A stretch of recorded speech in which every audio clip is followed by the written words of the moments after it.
Hello everyone, আসসালামু আলাইকুম। আশা করছি আপনারা সবাই ভালো আছেন। দেশ ও দেশের বাইরে যে যেখান থেকে আমার আজকের ভিডিওটি দেখছেন, আপনাদের সবাইকে জানাই অনেক অনেক প্রীতি ও শুভেচ্ছা।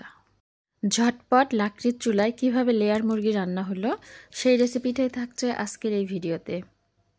আজকের এই রান্নাটি করছে আমার ভাবি। তো এর জন্য মুরগিটি জবাই করার পরে এভাবে কেটে নিচ্ছে উনি। তো আপনারা আপনাদের পছন্দ মতো সাইজে কেটে নেবেন। আর মুরগিটার পেটের ভিতরে কিন্তু ডিমও ছিল, আরও একটি বড় ডিম ছিল। তো এই তো ডিম সহ মুরগির পিসগুলোকে উনি কেটে ধুয়ে পরিষ্কার করে সাইডে রেখে দিয়েছে। আর রান্নার জন্য লাগবে পেঁয়াজ, তো উনি পেঁয়াজটাও কেটে নিয়েছে। তো এখন চলে যাচ্ছে চুলায়। এই তো চুলায় একটি কড়াই বসিয়ে দিয়েছে, আর এখন দিয়ে দিচ্ছে পরিমাণ মতো রান্নার তেল। আর রান্নাটা হচ্ছে চুলায়, লাকড়ির চুলায় আর কি, খড়ি দিয়ে রান্নাটা হচ্ছে। তো এখন দিয়ে দিচ্ছে এর মধ্যে গরম মশলা। গরম মশলার মধ্যে আছে সাদা এলাচ, কালো এলাচ, দারচিনি। আর এখন দিয়ে দিচ্ছে সেই কেটে ধুয়ে রাখা পেঁয়াজগুলো। তো পেঁয়াজগুলো দিয়ে কিছুটা সময় নাড়াচাড়া করে নিচ্ছে, মানে ভেজে নিচ্ছে। এখন দিয়ে দিচ্ছে এর মধ্যে পরিমাণ মতো আদা বাটা, আর দিয়ে দিচ্ছে রসুন বাটা। এখানে প্রায় 2 চামচের মতো আদা বাটা আর 2 চামচের মতো রসুন বাটা দিয়ে দিল। তো এখন এগুলোকে দিয়ে খুব ভালোভাবে নাড়াচাড়া করে নিতে হবে।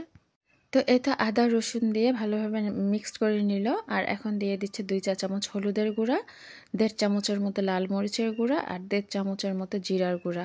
তো এগুলো দিয়ে উনি খুব ভালোভাবে মিশিয়ে নিল, একটু কষিয়ে নিল।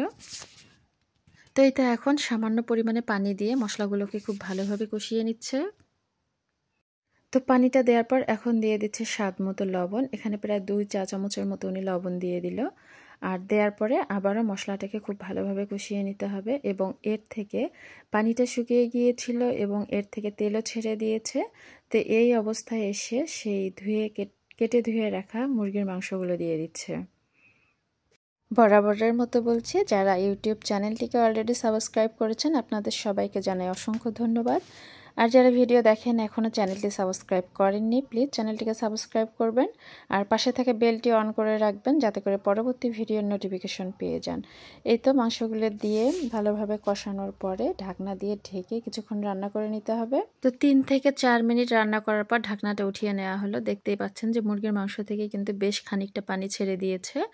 আর এই পানিটা দিয়েই মুরগির মাংসগুলোকে আবারও ভালোভাবে কষিয়ে নিতে হবে। আর এখন দিয়ে দিল সেই মুরগির ডিমগুলো আর কলিজা। তো ডিমটা আগে দিতে যাবেন না, বেশি নাড়াচাড়াতে ভেঙে যাবে। তো ডিমটা দিয়ে ভালোভাবে মিশিয়ে নেওয়ার পর ঢাকনা দিয়ে আবারও 4-5 মিনিটের মতো এটিকে রান্না করে নেওয়া হলো। আর চুলার জাল হাই রয়েছে, আবারও ভালোভাবে মিশিয়ে নেওয়া হচ্ছে।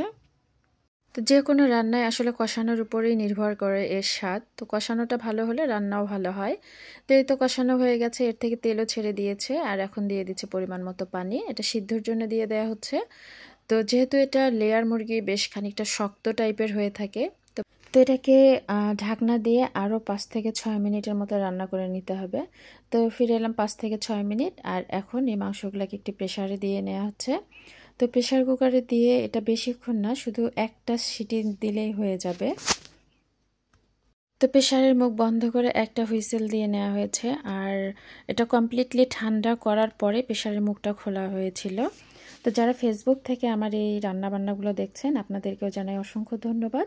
আমার পেজটিকে ফলো করে আমার পাশেই থাকবেন। এই তো কথা বলতে বলতে আমাদের রান্নাও হয়ে গেছে, পরিবেশন পাত্রেও নেওয়া হয়ে গেল। সময় জুড়ে আমার সাথে থাকার জন্য আপনাদের সবাইকে জানাই অসংখ্য ধন্যবাদ। সবাই ভালো থাকবেন, সুস্থ থাকবেন, সুন্দর থাকবেন। আগামী রেসিপি দেখার আমন্ত্রণ জানিয়ে আজকের মতো বিদায় নিচ্ছি। আল্লাহ হাফেজ, আসসালামু আলাইকুম।